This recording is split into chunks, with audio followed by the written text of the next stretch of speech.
Desde la tierra prometida, Barranquilla, Puerta de Oro de Colombia, emite su señal, la estación, música y programación sin fronteras, por siempre joven.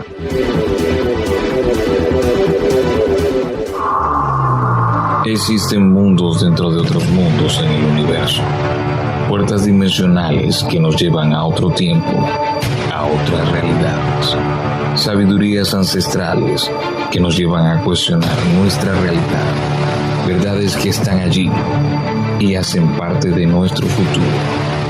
Sonámbulos, para que ya no camines dormido.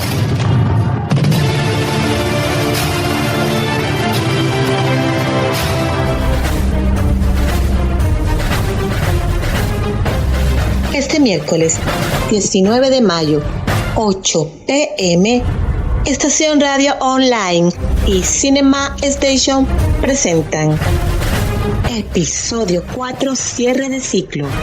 Quentin Tarantino, Bastardos sin Gloria. Adiós, Chosana, los nazis no tienen humanidad. Imperdible. Conduce Sergio AM y Mile Mauri. Disponible en Spotify, Google Podcasts y Deezer. Hola, hoy es jueves 13 de mayo, estamos acá en el segundo episodio de Sonámbulos al lado de Álvaro Velázquez y de Mile Mauri. Chicos, bienvenidos, ¿cómo están? Buenas noches, adelante. Buenas noches, Sergio, un saludo para ti y para Mile Mauri. Hola, muy buenas noches, ¿cómo están mis compañeros? Muy bien, Mile, muy bien, estamos acá. Luego de ese breve periodo de ausencia, estamos acá para retornar con el segundo episodio de Sonámbulos. Álvaro, ¿qué tenemos para hoy? ¿Qué les has preparado hoy a nuestros amigos oyentes, a quienes saludamos cordialmente? Bueno, Sergio, hoy vamos a hablar de los nazis con esa música de fondo, que es la canción del diablo, que es el himno de los nazis. Con esta música que oyen de fondo, marcaron los nazis por Alemania y por media Europa, dejando un camino y un sendero de sangre y terror. El himno de los nazis, el himno que estamos escuchando, se conocía en esa época como la canción del diablo. Era el himno de las SS. Ese himno, traducido al español, cuando vayan escuchando los ja, ja, ja, ja, es la risa del diablo. Ok. A través de este himno, Sergio, ellos se están como vanagloriando y diciendo que Hitler es como si fuera como un Jesucristo, pero ya sabemos todos que era un anticristo realmente. Y sí, esta canción, un tirador se encuentra que va full rápido, en el silencio, silbamos bajo un silbato alto, el mundo eterno y el mundo es eterno, no nos puede maldecir o alabar, según sea su gusto por nuestra labor. Donde sea que vamos, siempre avanzamos. El diablo se ríe solo. Ahí suena el ja, ja, ja. Luchamos por Alemania. Todo esto es en honor a OTAN, que no es más que una adoración que sentía Hitler por el dios vikingo, que no es más que OTAN. No, chicos, esta canción... Aquí con esta canción también adiestraban niños y todo, no. Ok, en efecto, Álvaro, como tú lo has comunicado, pues este comando de los nazis, este imperio, digámoslo así, porque en realidad fueron un imperio, tenían el dominio casi que absoluto, el dominio total en el mundo. Y pues de este imperio, valga la redundancia, se ramificaron en muchas cosas en las cuales hoy día nosotros pues hacemos uso de tecnología, de comunicaciones, de cinematografía, de diarios, y también pues de ellos también se derivaron pues todo lo que tiene que ver con la exoteria, todo lo que tiene que ver con los horóscopos y con todo lo que tiene que ver con los signos zodiacales. Mile, ¿qué tienes al respecto frente a ello? Bueno, cuento que esta cultura nazi, este gran grupo nazi, sociedad, así como lo acaban de mencionar tú, Sergio y Álvaro, fueron pioneros en muchísimas cosas. En realidad es increíble el uno escuchar, por ejemplo, el himno del que está hablando Álvaro, la letra de esta canción. Por ejemplo, uno se pone a pensar que en esta época hay mucha gente que tilda a cierta música tener tener mensajes subliminales, y es increíble como en una canción pueda tener mensajes, digamos, como que tan descarados y tan de forma abierta, tan anticristo, ¿no? Tan anticristianas, como lo fue Hitler. Él se creía un mesías, les cuento. O sea, esta parte de los nazis, el esoterismo, el misterio y el ocultismo es sumamente interesante. Realmente uno no es que llegue a admirarlos, ¿no? Pero digamos que sí crea llama mucho la atención, crea mucho un misterio alrededor de todo. Es inevitable que uno se interese e investigue. La ideología nazi estaba impregnada de gran incluido dentro de las filosofías no paganas, y para aclararle a los oyentes, para profundizarles y ser más exactos, en el concepto de esoterismo dice que es la cualidad de lo que está oculto a los sentidos y a la ciencia, es decir, son como un conjunto de conocimientos y prácticas con magia, con alquimia, con astrología y materias semejantes. Y como sabemos, muchas de estas cosas, lo que no es probado científicamente a la razón del ser humano, pues no es lógico. Pero siempre y todos sabemos que hay como ciencias ocultas, y el esoterismo hace parte de ellas. Yo me tomé como que la tarea de investigar el signo zodiacal. Señor, dígame. Mire, es que así como yo estaba diciendo al principio, ellos, o él como tal, por nombrarlo en una persona en particular, él creía en Wotan, que realmente es Odín. Odín, sí, señor. Él cree en esa cultura bávara ancestral, y cree que todo ese esoterismo, todo lo que es el cáliz, todo lo que es la lanza del destino, el misma arca perdida, todo eso son como instrumentos perdidos que él cree que hacían parte de esa cultura bávara. Sí, hay muchos autores, Álvaro, que cuestionan, es decir, que cuestionan como el realismo o cómo se dirá, la verdadera interiorización de esa creencia de Hitler en cuanto, por ejemplo, mira, él tuvo muchas críticas al cristianismo. Él pretendía tener una religión que quería disfrazar de cristiana, pero no lo era. Él cambió muchísimas fiestas, por ejemplo, impuso las fiestas al dios Ra, y fue tomando como de cada una según su conveniencia. Hay personajes destacables, demasiado destacables dentro de todo el esoterismo de los nazis, y es el señor Heinrich Himmler, que fue un protagonista demasiado importante dentro de todo esto, y en eso que tú dices, dentro de la búsqueda de esos signos, de esos símbolos que ellos les hacían sentir que estaba el poder, no sabiendo ellos, bueno, según las creencias cristianas, no solo eran símbolos, porque el verdadero poder pues proviene de Dios, ¿no? En el cristianismo creían que al tener estas cosas iban a poder obtener el valor de esto. Ellos tenían muchas creencias en cuanto a cómo se miraban ellos, ¿no? Ellos se creían la raza perfecta, y fue tal su obsesión que ellos se creían, o sea, el super yo de ellos era increíble, o sea, muy, muy superior a lo que normalmente es, porque pues todos tenemos un yo interior al que respetábamos, amamos, y en algún momento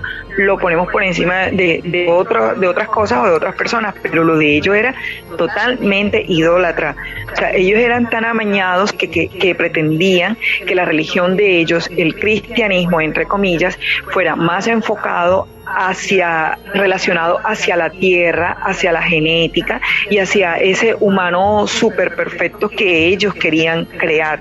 Y de ahí se derivaron tantas cosas como hasta las guarderías nazi, Álvaro, Sergio. O sea, es increíble cómo ellos, y este señor Henry Himmler, que él sí creo que era, o sea, de los dos, sin querer decir que Hitler no, que Adolfo Hitler no, pero yo creo que este tipo, el asistente de él, Himmler, o sea, era un total fanático de ese tipo de cosas, de todo lo que es esotérico. Miren, me permito leerles, antes de darles el cambio, una frase que encontré de un autor y dice: el nazismo es un árbol frondoso y monstruoso, con raíces muy profundas. Hay razones económicas, sociales y políticas en el movimiento. Ustedes saben que la política es una vaina que mueve fibras, gente, dinero, poder. Bueno, continúo, dice, pero también otros impulsos secundarios, aunque asimismo determinantes, que no han sido suficientemente reconocidos, y es referente a esa zona oscura del nazismo, a esta zona oscura del nazismo. Con esto, claro, no se busca relativizar su criminal responsabilidad histórica. O sea, con esto el autor dice que hay muchísimas cosas que faltan por decir sobre esa parte que es la que nosotros nos ocupa hoy, ¿no? Toda esa parte de misterio, y que el autor se excusa diciendo que no es que lo admiremos, que era lo que yo decía, no es que es tan profundo y tanta tela por cortar que por eso llama tanto la atención de los investigadores y los autores, Álvaro. Mile, si esto, así como los tocaba la vez pasada, estos eran los malos, más bien vestidos de la historia y con una, como te dijera, como con una ética para ellos mismos, no para nosotros, sino para ellos como intachable. Disciplinados, sí señor. Había que ser perfectos para ellos, tanto en lo físico, tanto en la forma de vestir, tanto en su cabello, en su forma de ser. Por aquí les tenía una anotación de varias que tengo. La mayoría de las personas dicen los uniformes de los nazis los diseñó Hugo Boss, que fue el modista empresario alemán, creador, que todos sabemos, y todo lo demás. Pero en realidad Hugo Boss lo que hacía, o lo que él hizo para los nazis, porque fue el afiliado 10.000 de los nazis, era crear los uniformes. Él realmente tenía una empresa y los producía, pero los verdaderos creadores, esto es un mito, me tocó investigarlo un poco más a fondo en el internet. Aparece como Hugo Ferdinand Boss, pero no, realmente Hugo lo que tenía era como decir, la concesión de la creación de los uniformes. Los verdaderos diseñadores de los uniformes de los nazis o de las SS eran Karl Dieblitz, que era un miembro de las SS, que era un diseñador gráfico, y Walter Heck. Ellos produjeron estos uniformes, además sus camisas marrones para la tropa. Todo esto, ellos participaron en ese diseño. Si bien gracias fue con la colaboración de Hugo Boss, al cual fue multado con 10.000 marcos después de todo el revuelo y los juicios que se hacían a los nazis, pero realmente él no fue el creador. Los creadores fueron Karl Dieblitz y Walter Heck. Sí, por otro lado, te tengo Dime, Emilia. No, que para aclararles a los oyentes, y yo no lo sabía, se los cuento ahí, yo pensaba que todo el ejército de Alemania era nazi, era de la SS, y no era así. La SS era un escuadrón especial, o sea, todo el ejército, que ellos buscaban que todos se convirtieran a ellos es distinto, pero yo creía que es que todos los soldados eran fervientes así, y no, ellos eran como un escuadrón especial, porque este señor los quería así como en el ejército, el grupo Teutón era, que les decían a los anteriores. Entonces él tenía esa creencia de convertirlos a todos en eso, ¿no? Entonces ahí me descubrí eso en medio de esta lectura, señor. Era tanto el esoterismo de Adolf que él se reunía con sus líderes. Sus líderes eran 12, así como los 12 apóstoles. Y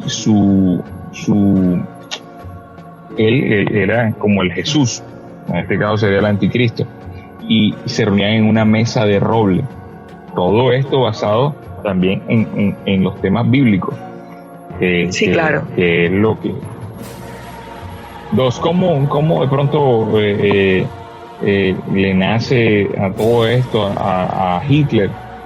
Cuando Hitler era niño, había una gaceta en su pueblo donde la escribía un monje, y el monje hablaba sobre todos esos temas esotéricos y decía que iba a haber como una como te dijera yo, como un renacimiento de la Alemania, porque Alemania en ese tiempo estaba muy hundida en una situación económica. Su economía estaba muy golpeada, sí señora, así es. Sí, la economía estaba muy golpeada.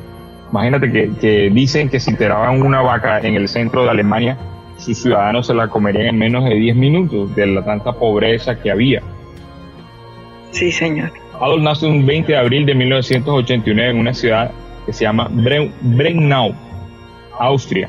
Es hijo de Alois y Clara Hitler, pero realmente su apellido lo toma de su abuelo, y realmente él no se llama, espérate que lo tengo unos anotes por aquí, él no se llama, él es como una equivocación que tienen cuando lo registran, y le ponen su nombre como Hitler, porque él se llama Hitler, algo así, y sigo okay. y sigo diciendo todo esto cuando Hitler se nutrió de esa gaceta, de ese monje en ese pueblo, donde hablaba de todo lo esotérico, todo eso que tú investigaste, del Santo Grial, de la lanza del destino, de todo el tema bávaro, de Odín. El Arca de la Alianza. Todo eso nutre a Hitler, sí, todo eso nutre a Hitler, y como ya parte final de sus escritos,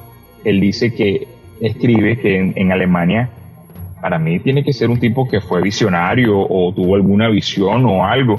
Dice que de Alemania va a salir un líder que va a gobernar el mundo, y ese líder va a nacer de ese pueblo. Todo esto en su mente, en la mente de Adolf, fue calando. Él creyó todo eso que leía en esa gaceta, tanto así que él empieza a creer todo esto y a buscar todo esto. Él empieza a crear su partido de la siguiente manera. Él entra a un partido en Alemania y comienza a escuchar el partido, viendo normal, como cualquier, digámoslo así de esta manera, como cualquier otro parroquiano que está asistiendo a un partido X, pero que no tiene ni título nobiliario, ni es alguien afortunado en ese partido. Simplemente va, escucha, se fue nutriendo de eso. Un buen día le dicen, en tal bar, por así decirlo, más coloquialmente, en tal bar se reúnen todos los trabajadores de las empresas cerveceras de Alemania.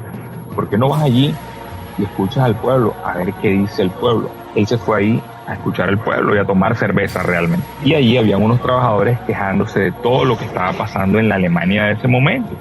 Está pasando esto, está pasando lo otro. Imagino yo aquí coloquialmente, poniendo palabras mías, ¿por qué estará pasando esto? Que no sé. Él oía y se nutría de todo eso. Los tipos dijeron, vamos a crear un partido en medio de las cervezas y de la alegría.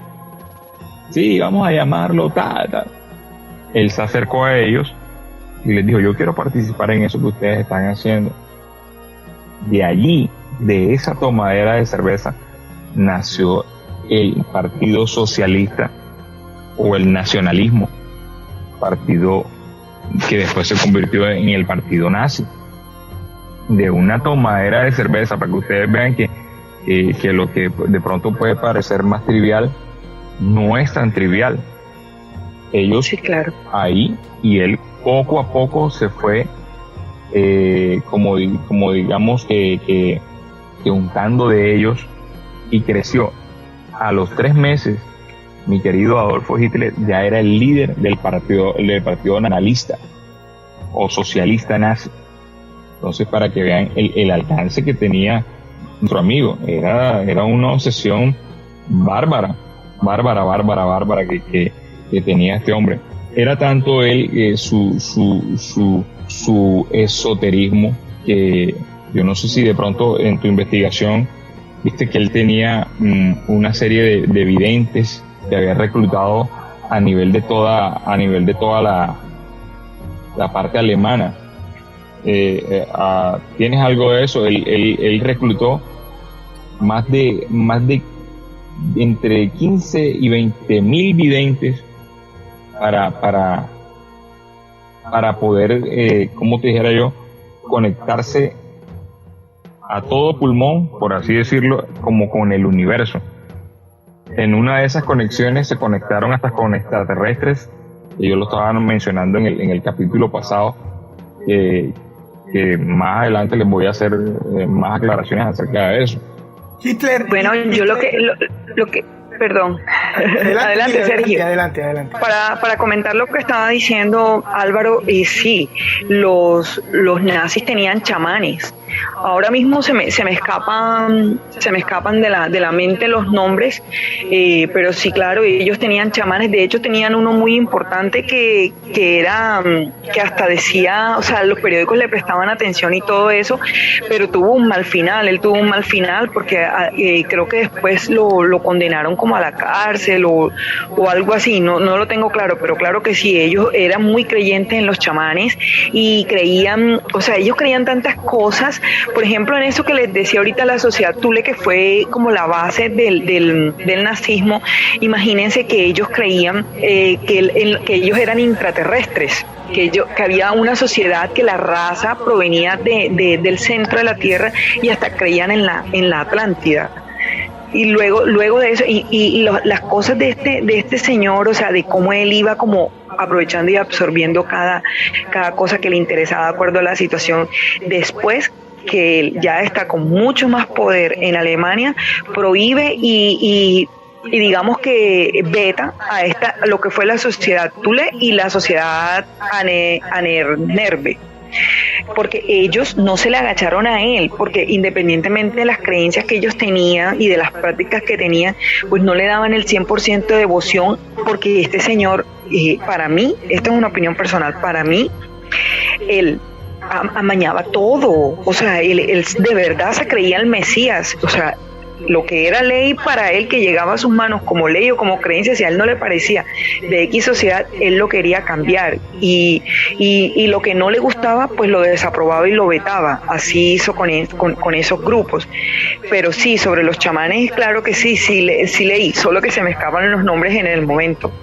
Mile, tú en la Alemania de esa época tenías que contestar el teléfono. ¿Sabes que tú no contestas el teléfono diciendo hola? ¿Quién habla? No, en la Alemania de esa época tenías que contestar Hi Hitler. Hi Hitler, me imagino. Hitler. Imagínate, claro que sí. Sí, señor. Impresionante todo. Sergio, adelante. Yo lo que quería decir era que, pues, el señor Adolfo Hitler tenía un gran poder de la oratoria, y por eso, pues, sumaba masas, tenía un gran discurso, tenía, pues, no digamos que ese don, porque lo de él fue un talento que, pues, nació en él para servir a sociedades en pro de desarrollo, pero él, pues, lo utilizó de otra manera. El señor lo utilizó de otra manera, el señor Hitler, y bueno, pues ya conocemos en realidad todas las cosas que han venido sucediendo, o en aquella época, en aquel tiempo, pues sucedieron referente, pues, al ejército, a los nazis, referente, pues, a todas estas congregaciones, y referente a todo lo que nosotros conocemos como un gran holocausto. Adelante, Álvaro. Serio, perdona que te pare ahí en lo que tú estás diciendo de lo que es Hitler como político, como tal. Hitler es como la encarnación del político moderno. Si tú escuchas un discurso de Hitler, ves cómo él empieza el tema y luego va subiendo el tono ya para adentrarse en el tema, y ya luego estalla y luego está colérico, y todo eso vende. Eso es lo mismo que vemos que hacen los políticos de ahora. Sergio, crean una mentira, crean un enemigo, y ahí dele. Y ahora en esta época, Sergio, donde están las fake news a la postre, eso lo hemos visto hasta en las candidaturas de nuestro país, Sergio. Evidentemente así es, Álvaro. O sea, son cosas que aún en nuestros días o en nuestra era, todavía eso ha quedado como un legado. Que las personas o los ciudadanos no lo quieren ver, pues eso es otra cosa. Pero evidentemente, sin lugar a dudas, es como tú lo acabas de decir, eso ha quedado ahí ya como una impronta propia de los políticos o de la política. Referente a este tema que nosotros estamos hablando, referente a esto que estamos tocando, pues yo tengo un tema, yo he traído un tema para hoy para compartirlo con ustedes y con nuestros amigos oyentes, que es acerca de las videollamadas, que por esta época de pandemia, por este tiempo de pandemia de COVID-19, pues las videollamadas forman parte de nuestro común vivir o de nuestra vida cotidiana. Si nosotros nos vamos a los entendidos en cuanto a la videollamada, este primer sistema comercial se puso en marcha hace más de 80 años. Imagínate, eso fue en pleno auge de la Alemania nazi. Se estableció la primera línea fija de videollamadas entre las ciudades de Berlín y Leipzig, en Alemania, aprovechando las investigaciones relacionadas con las emisiones de televisión de las Reichspost, oficinas de correos de ambas ciudades se encontraban conectadas por un cable coaxial de banda ancha de más de 160 kilómetros de longitud. ¿Cómo te parece esto? Después de eso, mi querida Mile Mauri y mi estimado Álvaro Velázquez, después de estas dos ciudades siguieron Hamburgo, Nuremberg y Múnich. Fueron las ciudades que se sumaron a la red que llegó a contar con más de 1000 kilómetros de cable. Si esto no fue algo revolucionario, un gran invento rimbombante de aquella época, ¿qué opinión le merece a ustedes esto, chicos? Sí, es increíble que en una época en la que otras cosas y otras sociedades se encontraban tan atrasados, ellos estuvieran tan a la vanguardia, ¿no? Estuvieran como tan avanzados y en todo, Sergio, en muchísimos temas ellos. Y ¿cómo es que se llama? Estoy totalmente de acuerdo con lo que tú dices referente a la oratoria de Hitler. Era un hombre que, como ya todos sabemos, tenía un poder sobre las masas increíble, una convicción a la hora de hablar que la transmitía. Sí, evidentemente, Mile, así es. El señor Hitler, pues, tenía un poder para dominar masas, para, pues, poder llegar a la memoria, a la retina y a la mente de ese público, de ciudadanos, para él instaurar su idea, él poder instaurar a partir de esto, aparte de poder instaurar su idea, él también podía instaurar en la mente de los ciudadanos alemanes de aquel tiempo, de que la Alemania de aquel tiempo, la Alemania nazi, era un imperio, mi querida Mile Mauri, como tú lo venías relatando. En efecto, así es, Mile, adelante. Sí, señor. O sea, por eso uno tiene que, digamos que ser lo suficientemente objetivo en cuanto a reconocerle a las personas, a los grupos y a las sociedades lo bueno y lo malo. Ya sabemos y ya a lo largo de la historia y en esta charla ya hemos tenido la oportunidad a través de lo que le ha dicho algo, de lo que les he compartido yo, pues la parte maléfica, y ya sabemos todo el perjuicio que trajo el poder de todos estos nazis, lo malo que fueron con los judíos y bueno, tantas atrocidades que se cometieron en la época, pero no se les puede negar lo avanzado que era tecnológica, científicamente, políticamente, y es por eso que Sergio nos trae estos temas, y sí, definitivamente son de admirar en esa parte, Sergio. Sí, claro que sí, Mile Mauri, totalmente, o sea, es algo pues que el talento de la oratoria no es un talento que lo despertamos o lo tenemos cualquiera de nosotros. En realidad esto es algo que nace como impronta en los seres humanos, en las personas, ya independientemente de lo que ya Milena ha compartido en cuanto pues a todo lo mordaz y a todo pues lo nefasto y sórdido que fueron los nazis. Es realmente cierto, eso no lo podemos cambiar ni tapar. De hecho, hay cualquier cantidad de películas cinematográficas en la humanidad registradas en la época de los nazis, registradas pues en todo lo que aconteció, la época pues de este imperio, que pues como dicen por ahí, no hay 100 años, no hay mal que dure 100 años. Evidentemente pues es algo que es muy cierto y es algo que se dio. De hecho, yo tengo otro tema para tratarlos con ustedes. Es decir, el otro tema que yo he investigado, que yo he traído, es un tema que me llamó poderosamente la atención, mi querido Álvaro. Es acerca de vehículos dotados con un sistema de visión de infrarrojo. Es decir, para poder defenderse o para poder luchar en la noche bajo la oscuridad. ¿De qué constaba esto? Esto fue en la época del año 1935. Wow. Pongan la atención a esto, Mile. 1935. ¿De qué constó esto? Esto constó de colocar un equipo en los autos, en los carros, un sistema de combate llamado, según el código que le dieron, era PZKPFWV Fanter. Era el sistema que ellos habían instaurado de visión nocturna. Lo habían instaurado en los autos de combate. Esto tenía una radiación infrarroja de 30 centímetros de diámetro y un convertidor de imagen ZG1221 operado por el comandante del carro. Este equipo tenía un alcance efectivo de 600 metros. Desde finales de 1944 hasta 1945, el sistema se utilizó en muchas unidades acorazadas. ¿Qué opinan ustedes de este tema que les he traído para compartir? Sergio, si no vayamos tan allá, ya con ese tema que te estoy tocando, la carrera al espacio, realmente yo te podría decir que la ganaron fueron los nazis, porque todos esos científicos nazis fueron adoptados, bueno, no lo digamos muy alto, por los gringos. Los gringos los acogieron y le dieron como una especie de perdón y ellos se pudieron venir a trabajar acá. Dentro de esos estaba el famoso Ernest von Braun.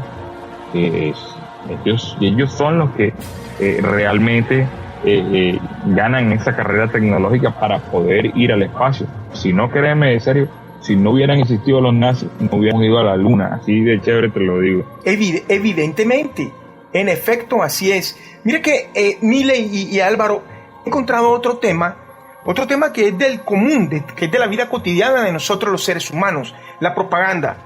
¿Quién no ha leído una propaganda? ¿Quién no ha tenido una propaganda en sus manos? Todos. Y más cuando cuando es con fines políticos, mi querida Mile Mauri. Por ejemplo, los nazis utilizaron eficazmente la propaganda para obtener el apoyo de millones de alemanes durante la democracia. Esto tiene que ver con ese talento de la oratoria que tuvo el señor Adolfo Hitler. Y he traído 3 puntos muy puntuales. Primero, los nazis eran habilidosos propagandistas que usaron técnicas sofisticadas de publicidad y la tecnología más moderna de la época para diseminar sus mensajes. Segundo, ya cuando los lea estos 3 puntos, vamos a hacer la retroalimentación con ustedes. Segundo, una vez que subió al poder el señor Adolfo Hitler, creó un ministerio de ilustración pública y propaganda para darle forma a la opinión y a la conducta del público alemán. Tercero, la propaganda nazi jugó un papel integral en el avance de la persecución y finalmente de la destrucción de los judíos de Europa, ya que incitó el odio y fomentó un clima de indiferencia por su destino. Y miren esta frase para cerrar. Adolfo Hitler escribió que la tarea de la propaganda no consiste en hacer un estudio objetivo de la verdad, en la medida en que favorece al enemigo para luego exponerla ante las masas con justicia académica. Su tarea es servir a nuestro propio derecho siempre y de manera inmutable. ¿Qué opinan? Todo un cerebro, todo un estratega. ¿Qué opinan ustedes de esto? Fabuloso, es increíble la inteligencia que poseía este señor. Sergio, perdona que intervenga ahí, pero es que ellos son los que crean, también te lo digo, entre ellos crearon la propaganda.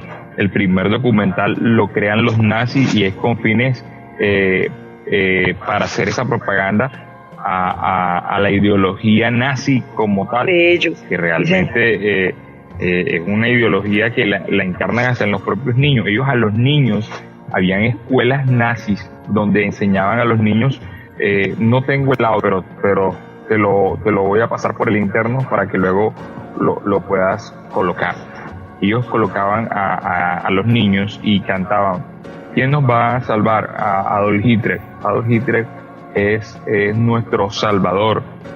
No existiría nada sin Adolf Hitler. O sea, un adoctrinamiento, pero niños, yo te podría decir que niños desde la guardería con 3, 4 años cantando y adoctrinándolos a esa ideología. Sí, en efecto, así es. Lo otro que te quería hablar, ¿te acuerdas que ahorita te estaba diciendo que sin Von Braun no hubiéramos ido a la luna? Y que realmente, Sergio, estos científicos que vinieron a parar acá a los Estados Unidos eran miembros de las SS, Por ejemplo, te pongo aquí nuestro querido Wernher von Braun, genio de la ingeniería que había desarrollado el primer misil balístico en el mundo para Adolf Hitler durante la Segunda Guerra Mundial, fue miembro de la Schutzstaffel de Hitler, o las SS. Ahora dirigía el Centro de Vuelos Espaciales de la NASA en Huntsville, Alabama. Sin ese man no hubiera habido el viaje lunar. Sí, también cabe destacar o resaltar que sabemos que todas estas personas debían estar adoptadas, ¿no? O sea, creyendo ciegamente en todo lo que creía Hitler y ese estar todos como arrodillados ante el Mesías. Pero en cuanto a los científicos o los investigadores y toda esta gente de la ciencia, pues yo supongo que, imagínense uno en esa época, siendo alemán, siendo alguien que para los ojos de Hitler le puede aportar algo a su partido, a su creencia, a su movimiento y a ese cambio del mundo, el apoderarse del mundo que era el plan de él. Imagínense uno de ingeniero, de científico, de médico, investigador. ¿Cómo se le niega a uno al Führer? O sea, no era posible. No era posible porque o le servías a Hitler o te morías. Porque aunque vuelvo y digo, la mayoría estaban adoctrinados y digamos que con el cerebro lavado, por decirlo de esa manera, creyendo ciegamente, porque yo pienso también eso, y segundo, habría gente que de pronto no, porque como lo decía al principio, no todo el ejército era del grupo de la SS, y había gente que de pronto no estaba convencido de que estuvieran haciendo el bien. Por ejemplo, estos experimentos que hacían con los judíos, porque para nadie es un secreto que estos campos de concentraciones en parte era para todos estos experimentos que ellos hacían, y hay evidencias de eso, fotografías, y porque esa es otra cualidad que tenían ellos, u otra característica, todo lo documentaban, como ustedes lo acaban de decir, en videos, en llamadas. Por eso hay tantos testimonios y tantas evidencias de todas las atrocidades que ellos cometían. Entonces, retomando lo que tú dices, Álvaro, de pronto la NASA y el resto de gobiernos y gente que se dieron cuenta que esta gente era útil para ya no servir al mal, digámoslo así, de Alemania, pues podían ser útiles en la investigación y el avance del resto del mundo. Álvaro. Bueno, sí, Mile, es muy cierto lo que acabas de compartir con nosotros. En realidad es así.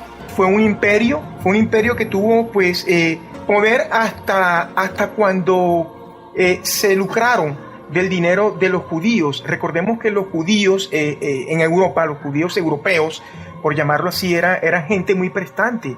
Era gente que tenía mucho poder adquisitivo, mucho dinero.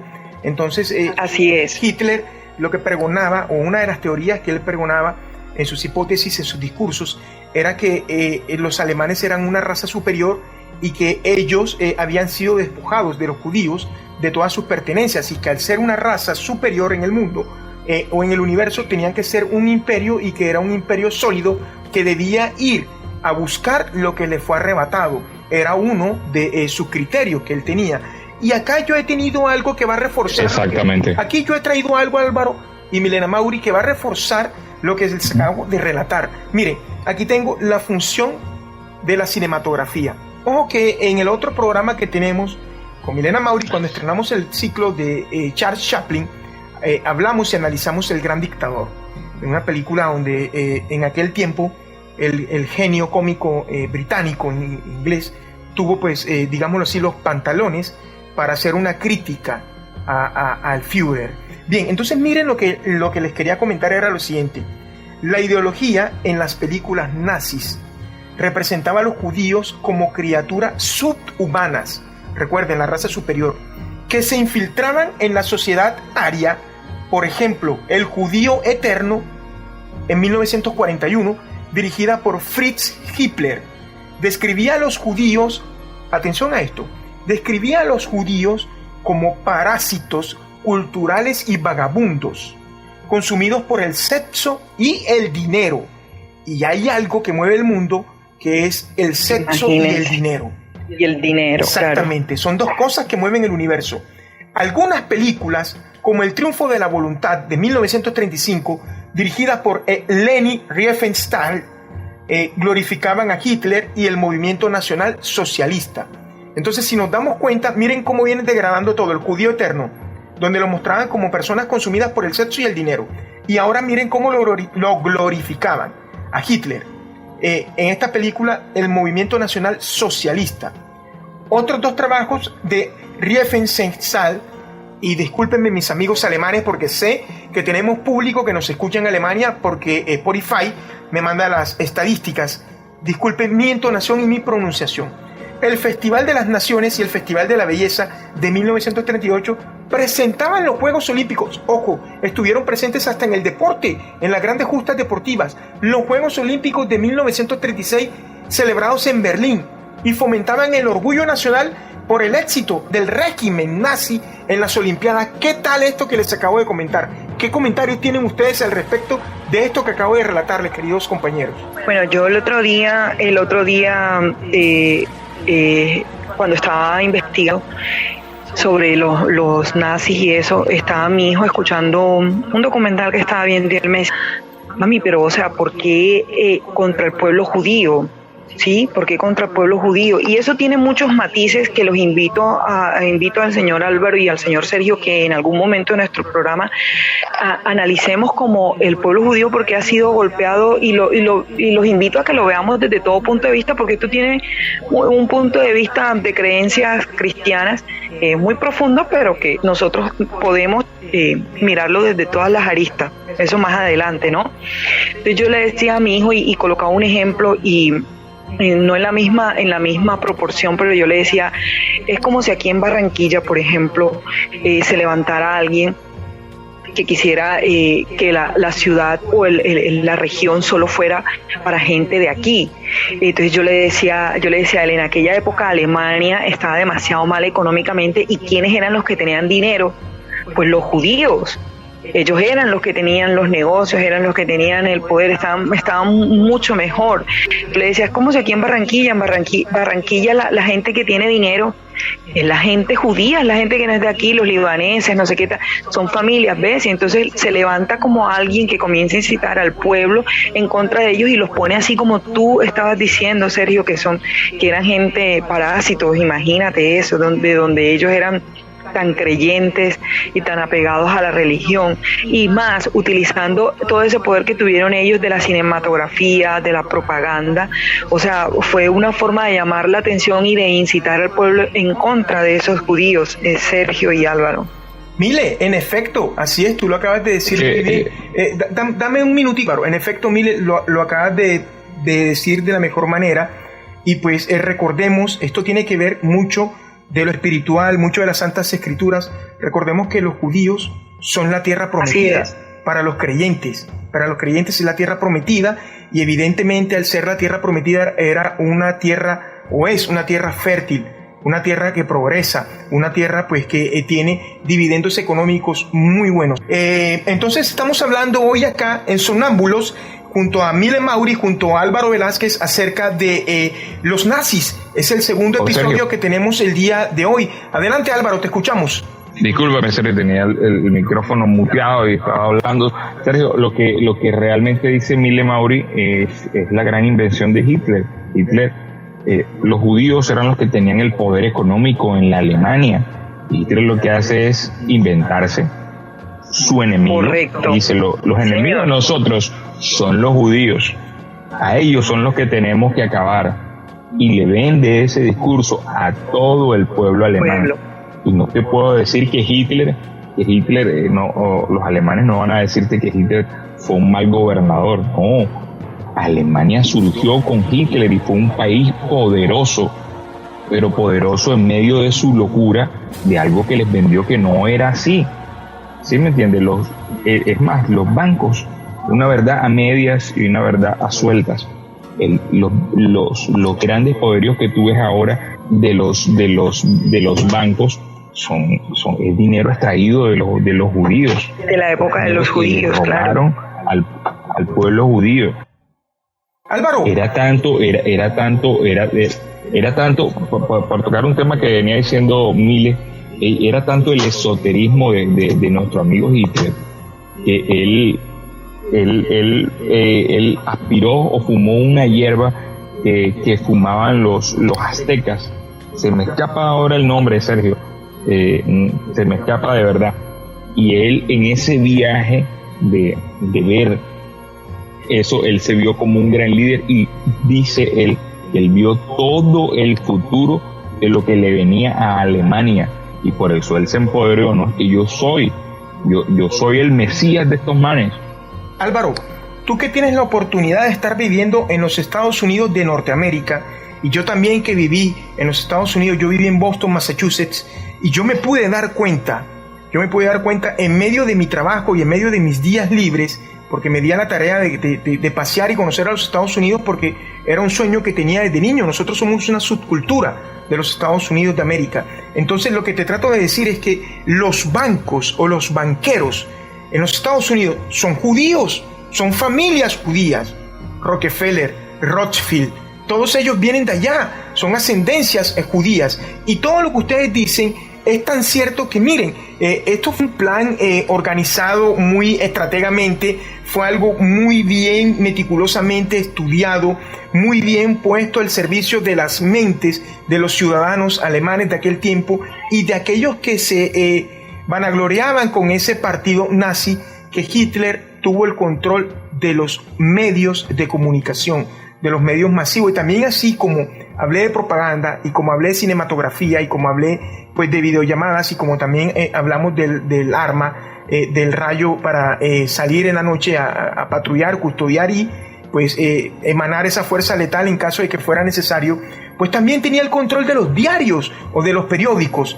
Los diarios en Alemania, sobre todo Der Stürmer, el atacante, imprimían tiras cómicas, cómics, caricaturas que usaban antisemitas para representar a los judíos, después de que los alemanes iniciaron la Segunda Guerra Mundial con la invasión de Polonia en septiembre de 1939. El régimen nazi utilizó la propaganda para instaurar en la mente de los ciudadanos y los soldados alemanes que los judíos eran sus enemigos, que eran subhumanos, y sino también que eran peligrosos enemigos de Reich alemán. El régimen intentaba obtener apoyo o por lo menos aceptación respecto a las políticas dirigidas a expulsar permanentemente a los judíos de las zonas de asentamiento de Alemania. Esto es algo que en realidad una mente brillantemente perversa y una mente brillantemente negra, nefasta, sórdida, solo podría ser capaz de llevar, y evidentemente lo llevó y lo ejecutó, un plan universalmente, porque recordemos que así como Constantinopla, como Roma, como Japón, que fueron imperios, Alemania también fue un imperio que cayó por su propio peso, pero al fin y al cabo un imperio, compañeros. Los escucho. Así es que nosotros aquí, grosso modo, pues sin ser yo personalmente, sin ser docta en la materia ni nada, podemos observar en Hitler una combinación de talentos maléficamente utilizados, pero a la magistralmente. O sea, era un tipo supremamente inteligente, disciplinado, obsesionado, y además de eso, con unas creencias más allá de los límites de Dios. Es una persona cuando tiene todo esto de esoterismo y todo eso, se deja llevar. O sea, no tiene como límite, ¿no? No tiene como ese límite de la moral y más. Y otra característica, y más si es una persona que amaña la moral, las reglas éticas a su conveniencia. O sea, era todo una amalgama de cosas él, ¿no? Lo que políticamente él deseó conseguir, bueno, él quería apoderarse del mundo entero, eso fue lo que no le salió, pero hasta donde el gran poder que él desplegó y logró obtener, lo obtuvo mediante todo esto que acabo de mencionar. O sea, su inteligencia, su perseverancia, el poder sobre las masas y esos ocultismos, y obviamente que se rodeó de toda la gente que necesitaba, toda la gente inteligente, ejércitos, científicos, médicos, astrólogos, brujos. No, este señor era, mejor dicho, todo un personaje que nos tiraríamos aquí toda la noche hablando de él y de su sociedad. Sí, señor. Adelante. Sí. De este tema hay mucha tela por cortar, tanto así que Sergio ahorita decía que el poder que tenían los medios, los periódicos como tal, y traigo a colación el tema de Henry Ford. Henry Ford tenía su propio diario, que era el Deborah Independent. Ese diario era un diario prácticamente antisemita, antijudío, porque Henry Ford era un nazista de tiempo completo. Nazista de tiempo completo. Henry Ford ayudó a redactar el Mein Kampf, que es el libro que escribe Hitler preso en 1925. Más allá, el modelo T de Henry Ford no es más es la como decir la copia que utilizó Hitler para hacer el Volkswagen, el famoso carro que todos conocemos, que no es más que es para el pueblo, el auto para el pueblo. O sea, él quería el beneficio, sí. No puedo negar que Hitler quería el beneficio para el pueblo alemán a toda costa. O sea, para él era primero su pueblo, pero en medio de una locura de llevarse a los judíos y decir que ese era su enemigo. Es que el hombre era muy inteligente y la supo hacer. Este es el enemigo que yo tengo que crear, de esta manera salgo, y fue apoyado por mucha gente y lucrándose de todo el dinero que le quitaron a los judíos. El imperio nazi se hizo grande porque realmente fue un imperio. Sí, señor. Tal vez ese dato que tú nos acabas de contar, me incluyo en ello, no lo sabe mucha gente.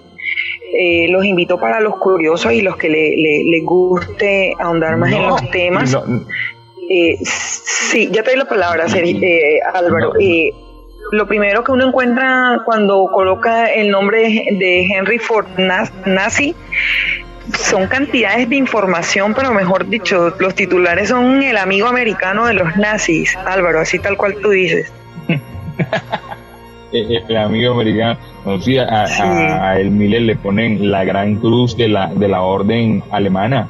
Sí, aquí lo estoy observando. Su medalla es a él. Venga, señor. Al que le vamos a dar la cruz. Miren, hay un dato del Führer. Sí, yo también ahora me puse a la tarea de mirar cuál era la tal medalla esa, ya la encontré. Sí, señor. Adelante. Hay un dato del Führer, Mile, que el Führer tuvo una hermana. El Führer no fue nacido en Alemania, pero se creía y se sentía mucho más alemán que los alemanes nacidos, los ciudadanos nacidos en Alemania. Y su hermana, por eso es que dicen por ahí que cada malo tiene a quien querer o con quien ser débil. Su hermana era su debilidad. Ella nunca estuvo de acuerdo a las cosas que él pensó y que luego instauró de ese imperio nazi en el mundo. Ella siempre que tenía la oportunidad se lo recalcaba que eso no estaba bien. Y pues él veía en su hermana una fuerza que le podía hacer contrapeso, pero nunca contempló la posibilidad de quitarle la vida, porque amaba a su hermana. De hecho, hay una teoría que no sé qué tan cierto puede ser, de que su hermana se asiló en la Argentina y que sus días finales de Adolf Hitler también fueron en la Argentina. No sé qué tan cierto sea esto. Lo he visto en muchos documentales de muchas cadenas especializadas de los Estados Unidos, también lo he visto, dueños de Nat Geo y de todos estos canales impresionantes. Y pues hay tantas teorías, como decía Mile Mauri, hay tantas cosas que en realidad pues no sabemos a ciencia cierta qué tan veraces y qué tan objetivas sean o son. Lo cierto es que tengamos en cuenta dos cosas. De que era un ser inteligente Adolfo Hitler, sí lo fue, súper inteligente. Ese coeficiente intelectual tuvo que estar por la media del más del 20%, que se dice que los inteligentes o los superdotados simplemente utilizan el 10% del coeficiente intelectual. Y lo segundo, que fue un gran político, un gran líder político, sí, evidentemente lo fue, pero en pro de la maldad, valga la redundancia y entre comillas, queriendo el beneficio y el desarrollo de la nación alemana, despojando, expropiando, matando y haciendo genocidio en todo el mundo. Compañeritos, la verdad que este tema es un tema muy apasionante, es un tema que tiene muchos matices y es un tema que a muchas personas les agrada. Yo la verdad pues me he ilustrado y he aprendido con ya te voy a dar el cambio, Álvaro. Me he ilustrado y he aprendido de lo que ustedes han traído para compartir conmigo y con nuestros amigos oyentes esta noche. Adelante, Álvaro. Sergio, yo creo que este tema no da solo un solo programa. Más adelante podríamos tocar otras teorías y otras cosas que nos traen el nazismo, como eso que tocaba de que Hitler realmente terminó sus días en Alemania, teoría que creo realmente que es así, porque viéndome esos documentales entrevistaron al mayordomo que lo cuidaba. Ya el tipo podía tener como unos 85, 90 años. Él dice, sí, ¿usted cuidaba a Adolfo Hitler? Dice, sí, yo cuidaba a Adolfo Hitler.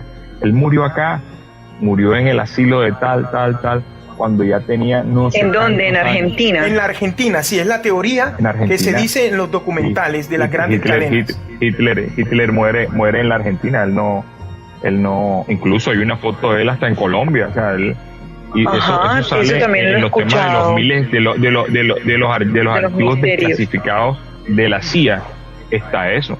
Hay un programa en History Channel, valga la cuña, que ellos están investigando ese tema. Yo creo que ya van como por la cuarta, quinta temporada. Chicos, yo quería traerles a ustedes como parte final, porque realmente no terminaríamos en este programa de hablar de los nazis. Así es. Tanto era el odio hacia el pueblo judío, que la propaganda antisemita del señor Joseph Goebbels, del niño perfecto nazi, la niña que aparecía en esa foto como la niña perfecta alemana, era una judía. Sí. Es algo muy, muy increíble, pero en realidad es así, como lo acabas de tocar. Eso sí tuve la oportunidad de leerlo y de verlo, es así, claro, amigo. Era una niña judía que se guardó el secreto y no podía decirlo, pero la niña perfecta aria para ellos era judía, era una niña judía a la cual le tomaron la foto, y que el publicista sabía que era una niña judía, pero decidió burlarse del nazismo, y que Joseph Goebbels nunca supo, y que se supo mucho tiempo después, y esa foto está en el Museo del Holocausto, y aparece esto como una historia más de ella. Se llama Hesi Taft, si la memoria me llega bien, la señal, se llama Hesi Taft. Ahora que tú tocaste ese tema, Álvaro, me hizo recordar a la escena de Bastardos sin Gloria, donde llega el teniente coronel a la casa del papá de Shosanna, y pues acaba con todos ellos, porque pues él le daba albergue a judíos. Entonces ese tema de la niña judía alemana me hizo acordar de esa escena de la película Bastardos sin Gloria de Quentin Tarantino.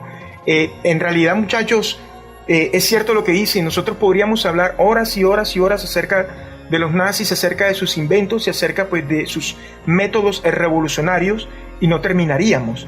En realidad que esto daría para más adelante hacer otro programa acerca de los nazis.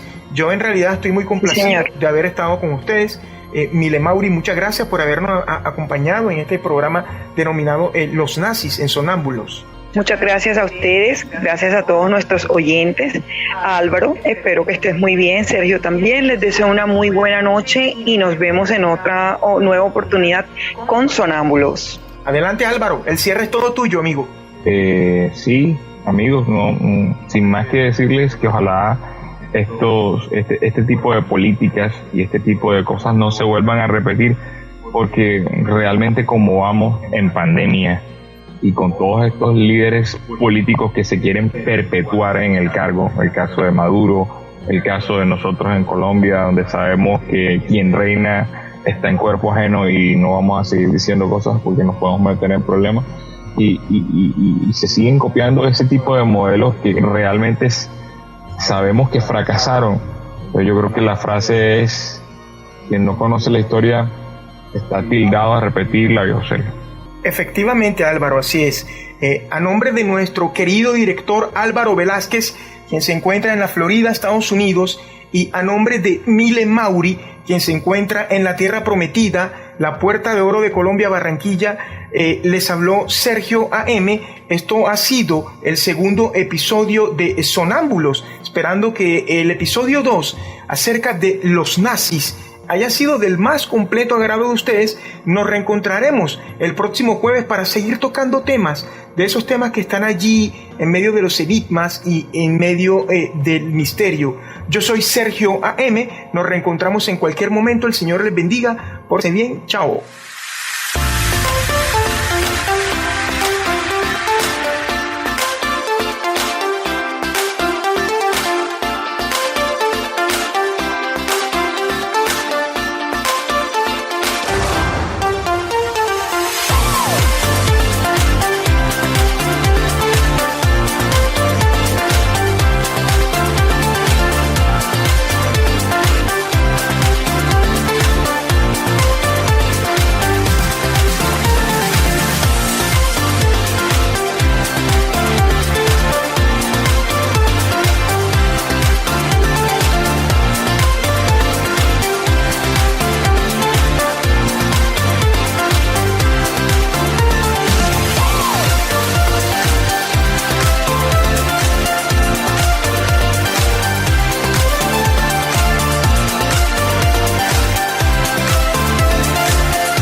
Sergio AM y Álvaro Velázquez conducen Sonámbulos, para que ya no camines dormido.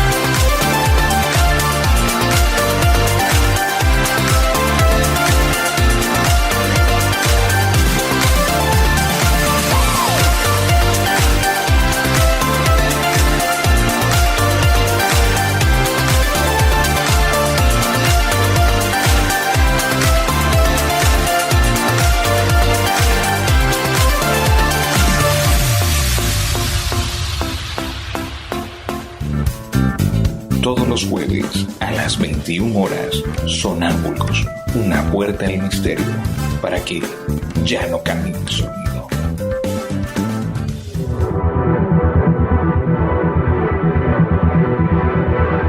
Desde la Tierra Prometida, Barranquilla, Puerta de Oro de Colombia, emite su señal, la estación, música y programación sin fronteras, por siempre joven.